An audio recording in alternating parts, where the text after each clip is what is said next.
Hello, sir. Good day. How are you? Good. It's my birthday, apparently. Might be. I mean, eventually it will be. I'm just getting a jump on Yeah. it. Look, it was a heartfelt message. And in retrospect, it was an odd message to put into a birthday card from the card makers itself, because it was way more like an anniversary message, which is exactly what I purchased it as. So, background, it's our anniversary today,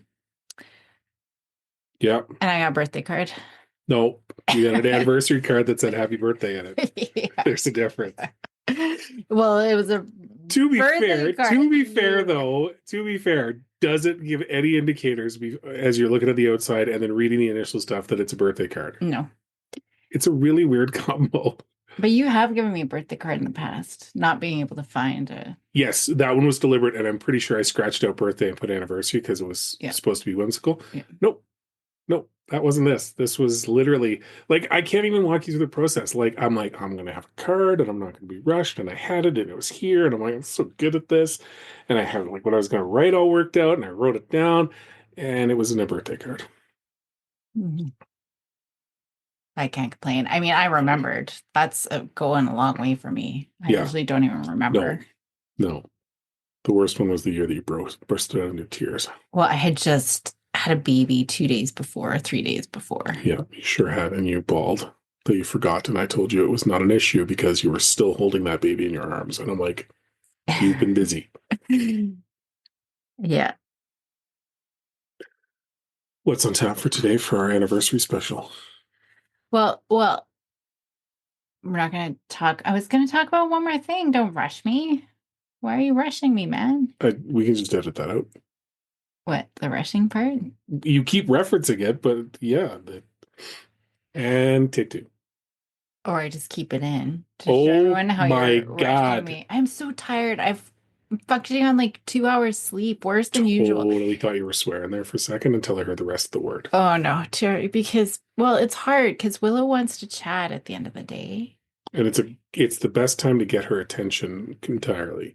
But And the yours. problem is, I'm already past my bedtime and I'm falling asleep. And she's like, just 1 more minute, 5 more minutes, 5 more minutes. Dude, it's the only time she gets you alone. But yeah, but she's not a little kid like Dragon because I shut that down when they were like attention Oh yeah, seeking that's and not this. when That's they were not a this. little No, like it no. was no, you were going to bed. This is legit. Mommy's not talking. Parenting duties are done at 7 o'clock. This is different. She's a teenager now, and it really is like just wanting to debrief. And I really want to cherish this because who knows? Yeah, I don't get that. Do you know what I get? What do you get? I get insults and then they leave the room and go to sleep. Hmm. So you cherish what you get. Well, they do insult me. I'm the shortest in the house now, It's not an etc., insult, it's the etc. fact. Yeah. I witnessed it. So, anyways, yeah, I'm tired. And then up at like 3 o'clock. I was up at 1, 2, and then finally 3. I just got out of bed. So, yeah. But I was going to talk about our little, I brought you up onto the stage, went to a dinner theater, Hmm. saw Big Bang Theory, Hmm. And spin-off, because I love you, I complied and went up on went stage up with on you. stage. Yeah. Leonard was fantastic. The rest of the characters, not so much. No, no, not so much at all. But Dinner theaters are an interesting place. why is that? I don't know. I don't know how to categorize it in my head. And so I spend most of the evening fascinated that this is someone's job and why are they doing it? And yeah, It is interesting. I always thought I wanted to do it until I saw it again, and now I'm like, no. because I don't know, are they servers or are they actors or A combination. yeah, So yeah. So yeah, very we've nice. been married for how old am I? 28. So I've been married for 3 years. Like, it doesn't even make sense. I know. I'm just trying to be 28 again. Man. Why? Well, because we're getting old. I can't even, the arthritis in my hand is so bad, I can't even turn the switch on the light off. Can you, this is a legit question, with your old arthritic hands, Mhm. still high five? Not with my left hand. With my right hand, yes. You can't high five with your left hand. It will hurt. I can, but See, that hurt. Okay. So getting old sucks. Yes. Want to see me show off? And self high fived. Ah, yes. So no, we've been married for no, Yep. yeah, Yep. 17 17 years, years and together for, 27 there you years. go. That just, You are one of a dwindling list of people that knew me when I had hair. mm, lucky me. Yeah. Well, let's get to our guest, Rob Sorry, we have a Finlay. guest. We do. Rob Don't rush into it. Rob Finlay. He's not only a WSJ bestselling author and accomplished entrepreneur, but he's also a dad of four who has been there. His new book, Hey Dad, Everything You Should Have Learned About Life But Didn't, is a humorous and practical guide to the real world lessons every young adult needs, but few are taught.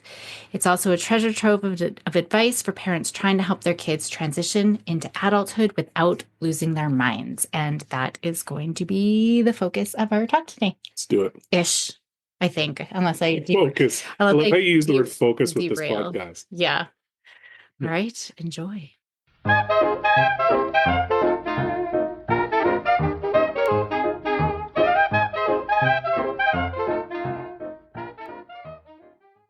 Well, Rob, thanks so much for joining us on the show today.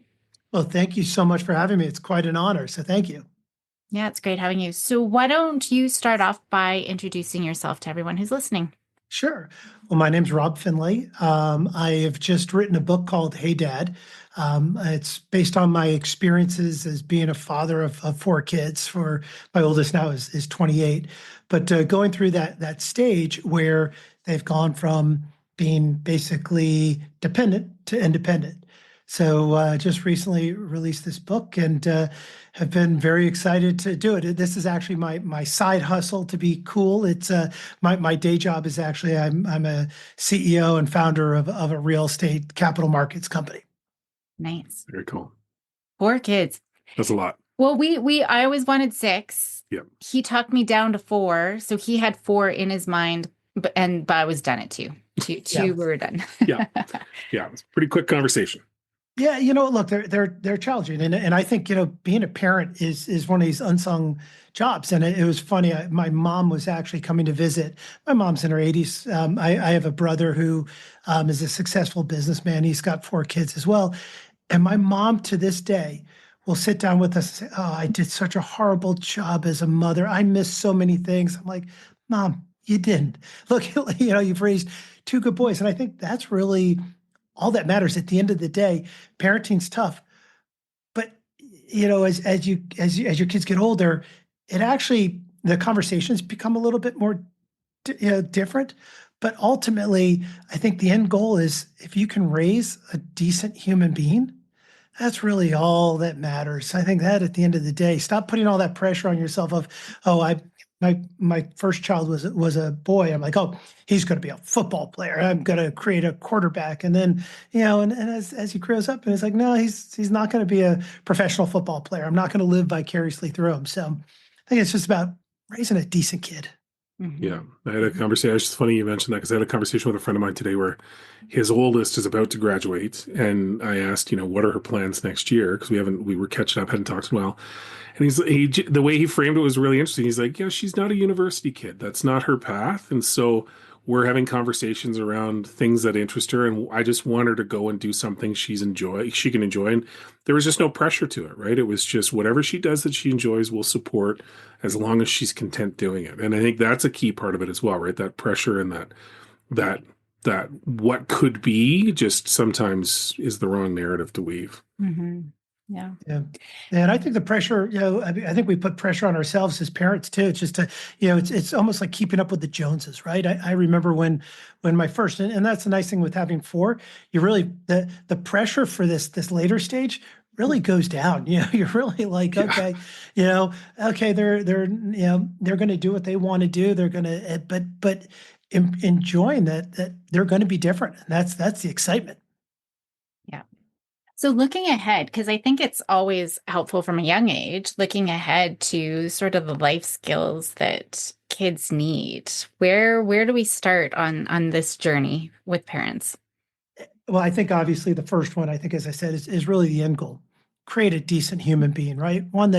That's kind to people, that has empathy. I mean, that really, at the end of the day, will go really far. But that's more, that's a bigger topic, a bigger theme. I think practically speaking, there's some basic steps that I think parents should try to get their kids to think about.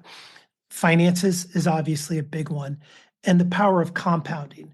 And a lot of people think compounding just means to like money, like, I invest and I make more money. But the theme of and the theory of compounding is really not just about money, but it's also how to establish good habits, right? Doing things on a repeated basis over and over again. That compounds. With friends, being a good friend all the time, and the more you do it, is compounding to better relationships. So, I think that's a good thing that parents can start to teach their kids is keep with it, keep doing things, and making small little momentum changes will create great yield, great returns. Mhm. The other thing too is, obviously being focused and not being afraid to fail. I think a lot of these kids, the pressure is enormous. And I think one of my kids, when they graduated from college, I think of their life as I talk about this going from dependent to independent quite a bit. And because I think as our kids go through life, a lot of times I almost feel like, when you go to the airport, you step on that thing, we used to call it the magic carpet ride, where you'd step on it and it's basically a walkway that moves, right? And it just keeps on going. And I really think, like, for the most part, like, that's how my kids are, right? They knew, right? They're going to do sports. They're going to do this. This is, you go from first grade to second grade to third grade. And as you start to do this, all of a sudden that magic carpet ride stops. They've just graduated from high school, graduated from college. And I think that shift of having them all of a sudden be like, oh my gosh, what do I do? Can be overwhelming. And so I think if I look back at when I have one of my kids who's gone through that stage, the next one's now I really focus on, hey, listen, you don't have to figure it all out. Life is this journey. I mean, I'm 55 years old. I'm still trying to figure stuff out, right? So don't put so much stress on yourself. You're gonna be okay. You've got it. Just have some common sense and get going. I love that analogy of the magic carpet Yeah. because yeah, well, I always talk with Andrew. Well, first we always talk about raising good kids, right? I think that's a common theme. Mhm. But just like Inspector Gadget, he's just fumbling through thinking everything's successful, but Penny's behind him cleaning up sort of the mess. In that way, I mean, it's the child doing it for the adult, but I think we do that for our kids all the time.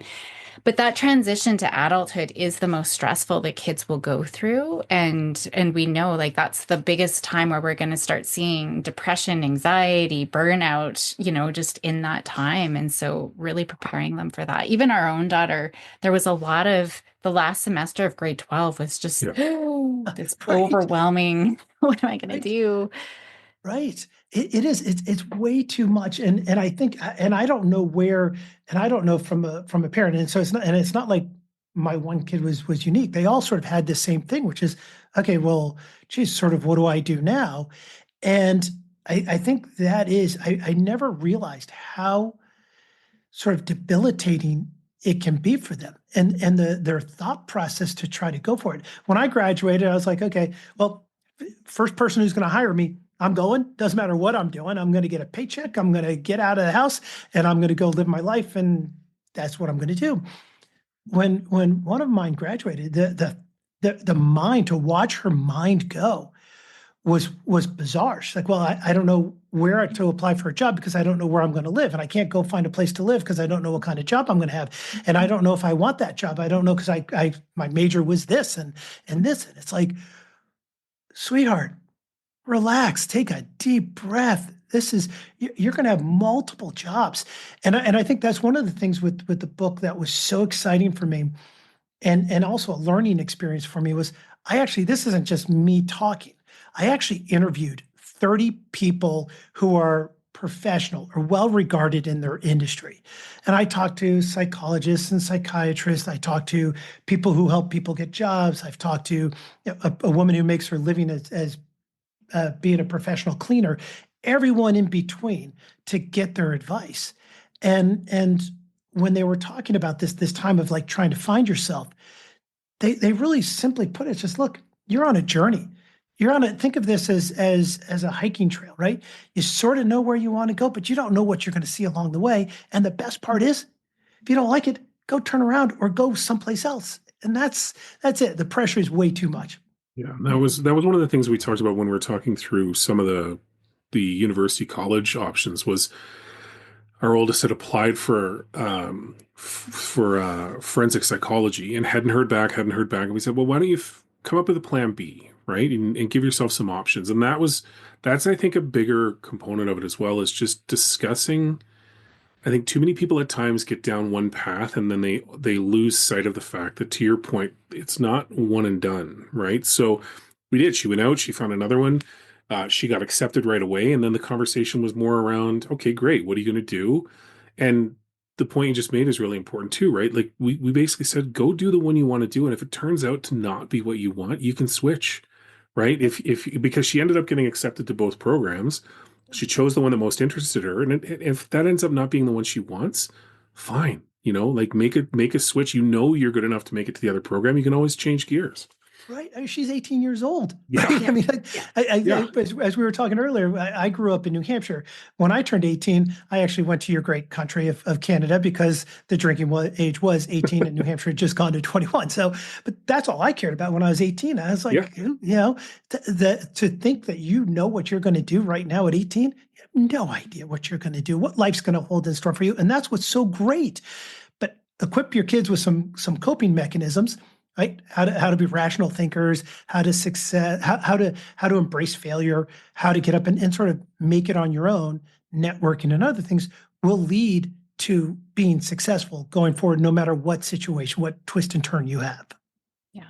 Well, the research shows, I think, the happiest people and especially in their career is when they don't find their career until their mid 40s. Mm-hmm. And so they've had all of these life experiences before then to get there.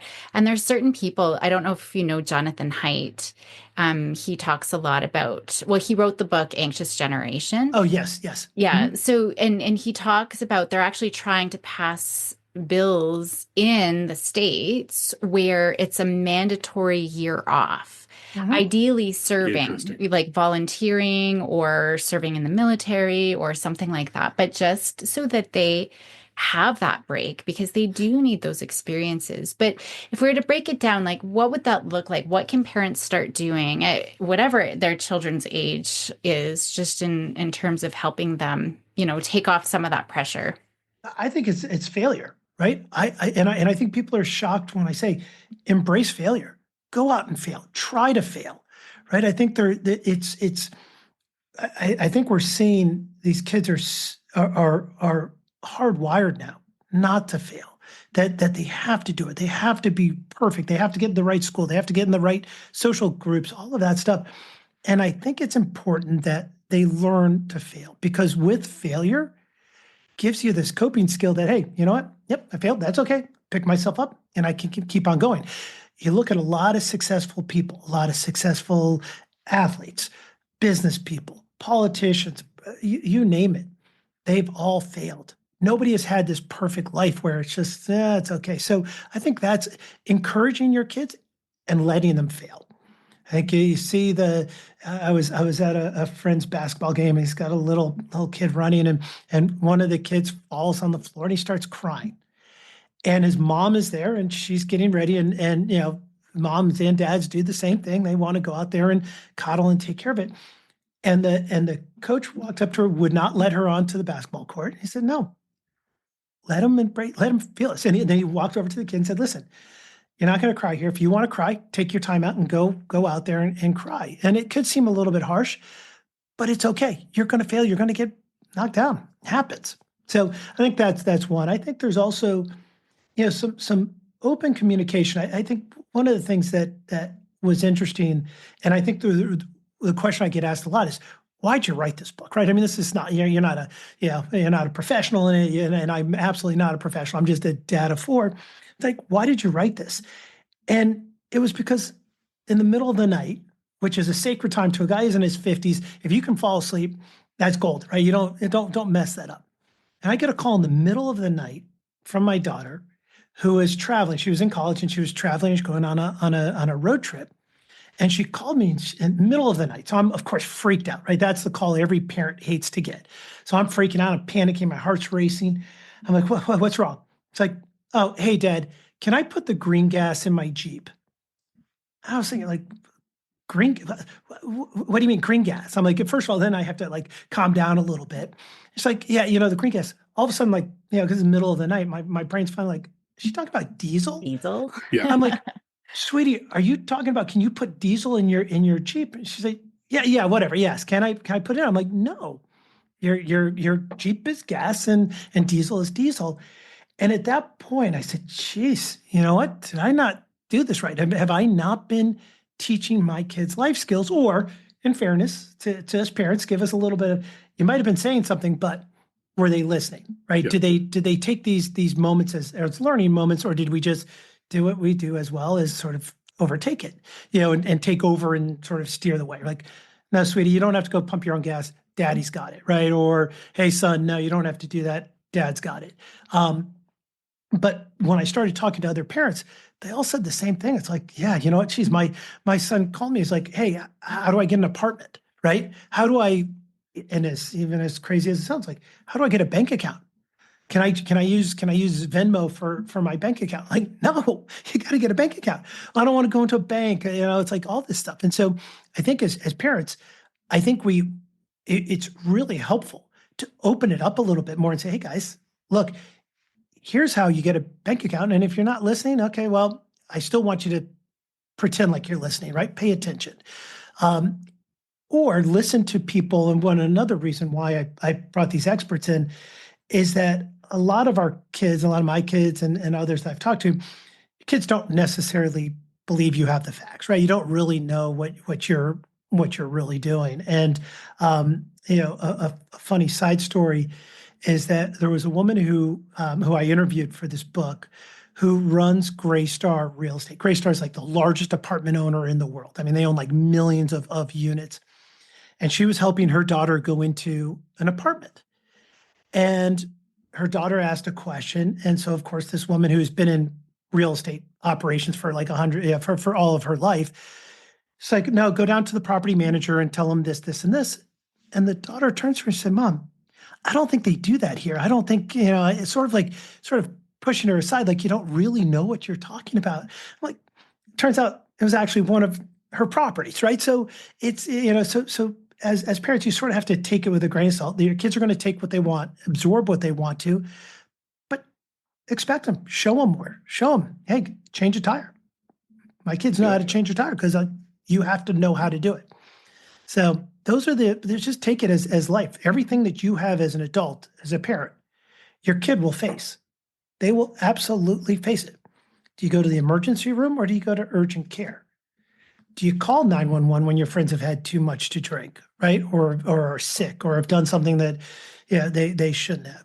It's those steps of adulting, which are key life lessons that kids need to learn over time.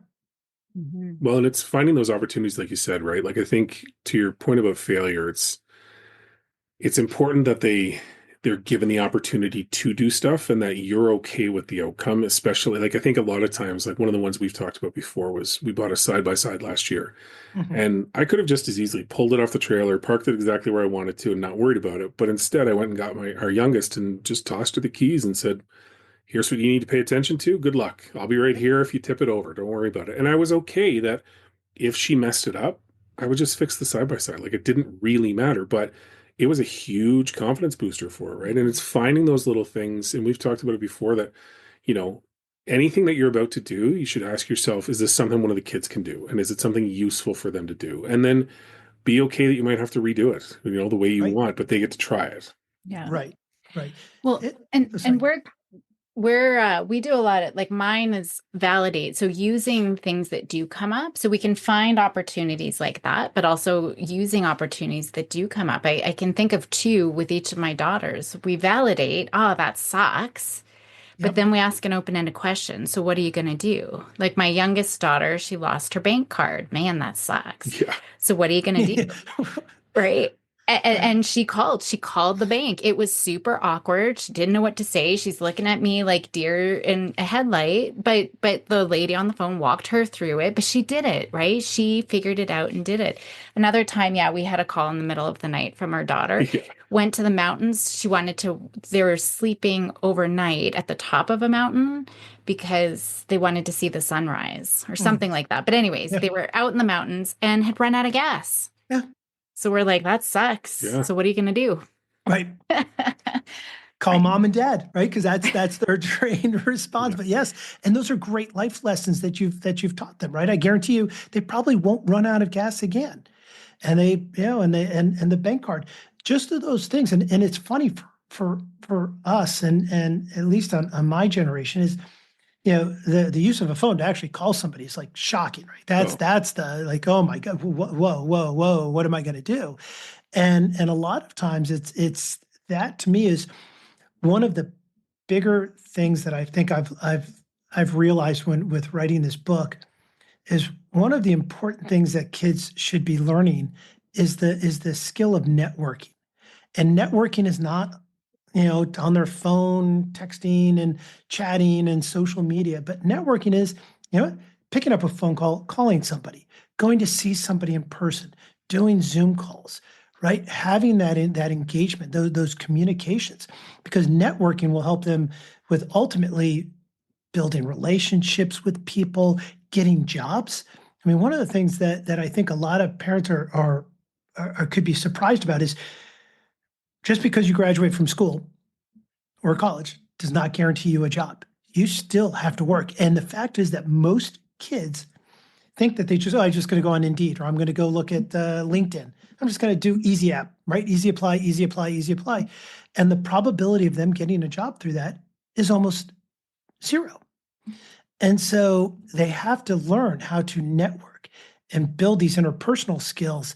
And that's a valuable lesson for all of these kids. But it comes down to, I like to, and I've had my kids when they were younger come to dinners with adults, right? I want you to come see how adults handle it, how adults talk. I'm a big advocate of bring your kids to work. Let them see how people work. Let them see how we go to a business meeting or to an office. And I was very fortunate that my parents did the same for me, because it does give you that confidence that you will be able to be in that situation. So it's just important that it's step by step, that you can't just do it all at once, and you can't expect them. Quite frankly, you can't wait till they graduate and say, okay, here's this great book. Hey, Dad, go read this and you'll be okay. Because it's just the tip of the iceberg.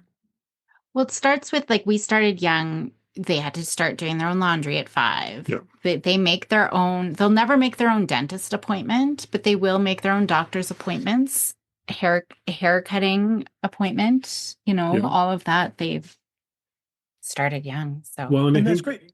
I think one of the things it's funny you mentioned that, because I was thinking that as well, is that exposure to adult relationships mm, is really, really important, because you see a lot of families, a lot of parents separate recreational time between the kids and the adults. We're having our friends over, we're going to have wine, Mhm. you guys go do something. And we are very lucky that we've got an extended friend group where there are a lot of similar aged kids, right? They've grown Mhm. up together, but we're all very comfortable with the kids sitting with us while we're having our conversations, and not really censoring those conversations. Obviously, where there is limitations, we're not going to go too far, but let them see, the interpersonal piece, the communication piece, just how to interact with someone, how to meet someone new. And the networking thing, you hit the nail on the head. I had a conversation with our oldest about that a few months ago, saying, it doesn't matter what you know, it matters who you know and how you can support people back and forth. And so it's one of those things that plant a seed and we'll come back and revisit it. But yeah, the absolute intent is, it's not a hard thing to do, right? With LinkedIn and with all these other avenues, just teach them to spend time just cultivating that, and it will pay huge dividends in the end. And it really is about finding genuine reasons to connect with someone, to meet them, to learn from them, and then find a way that you can repay that at some point, and it'll come back to you, right? yeah. Well, look, I mean, these kids are mobile, right? I mean, when I grew up, you went to school in a state, and then you go, your job is right down the street, and everybody's sort of close. And nowadays that doesn't happen, right? My kids are all over the place, and when they go, they need to be able to network and develop. And I do think, Andrea, it's a great point. Starting them out young, understanding like communication, going to a restaurant, just because manners and etiquette is all that part. When I said in the beginning, number one thing, just make your kid a decent kid, right? Just try to, and decent has all sorts of ranges, but just make them like, you don't worry about them going to a restaurant and making a big scene, right? Or knowing how to be polite and have manners. I mean, those are key things that you need to be teaching early on. Yeah. Mhm. Yeah. Any other last minute? Time just flies. I Yeah. find Yeah, there's so I many know. things that we could talk about. Anything left unsaid that you think is really important to make sure we do talk about? No, I think we've really hit the high things, and I think the most important thing is adulting is a full-time thing that you never really end, right? It doesn't matter. There's no start, and quite frankly, there is an end, but that's your ultimate end, right? It's I'm still learning how to be an adult. I'm still learning things. I've still learned things, and that part of but as you go through this transition, I think the big takeaways for me were when that magic carpet ride stops, it becomes a lot bigger emotional challenge than I ever imagined it would be for my kids. But giving them the resources to understand early on that you're going to make multiple decisions in your life, you're going to have turns, and enjoy that part of it. Embrace failure. It's okay. You're going to get up, learn to network, and learn the benefit of compounding, and you'll be okay. That's awesome. Great. Well, we will have all of your information in the show notes, but for people who are listening right now, where is the very best place to find you if they wanted to learn more about you or your book or? Yeah, so website is always the easiest. It's robfinlay.com. Also I've got all my social channels as well, because that's who I am. But it's all at robjfinlay.com. So anywhere at robjfinlay or robjfinlay.com or robfinlay.com. So Amazing. Awesome. Thanks so much. Thank you. thank you very much. It's been an honor. Thank you so much.